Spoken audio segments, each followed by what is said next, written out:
திமுக அரசு மக்களின் செல்வாக்கு இழந்துவிட்டதாகவும் இதனால்தான் விடுபட்ட மகளிருக்கும் விதிகளை தளர்த்தி மாதம் 1000 வழங்குவதாக முதலமைச்சர் மு.க. ஸ்டாலின் அறிவித்துள்ளதாக அதிமுக பொதுச் செயலாளர் எடப்பாடி பழனிசாமி கடலூரில் நடந்த பேரணியில் பேசியுள்ளது பரபரப்பை ஏற்படுத்தியுள்ளது. அப்போது பேசிய அவர், அதிமுக ஆட்சியில் பெண் தொழிலாளர்களுக்கு வழங்கப்பட்ட விலையில்லா ஆடு, கோழி, கறவை மாடுகள் வழங்கும் திட்டம், பெண்களுக்கு தாலி தங்கம் வழங்கும் திட்டம் ஆகியவற்றை திமுக ஆட்சிக்கு வந்ததும் நிறுத்திவிட்டது என்றும் குற்றம் சாட்டியுள்ளார்.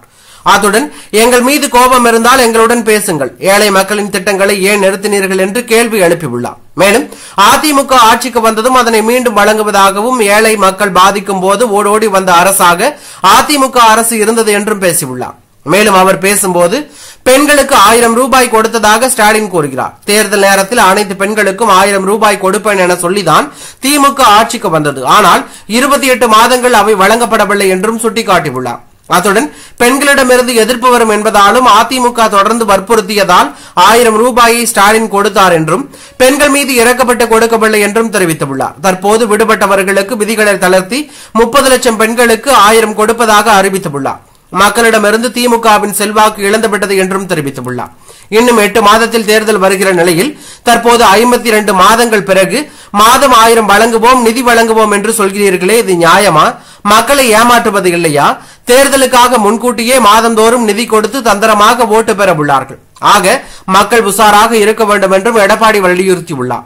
அத்துடன் கடன் வாங்குவதில் ஸ்டாலின் சூப்பர் முதலமைச்சராக உள்ளார் என்றும், 1000 ரூபாய் தொகையை கூட அரசின் வருமானத்தை அதிகரித்து கொடுக்கவில்லை, கடன் வாங்கிதான் கொடுத்துள்ளார் என்று குறிப்பிட்டுள்ளார்.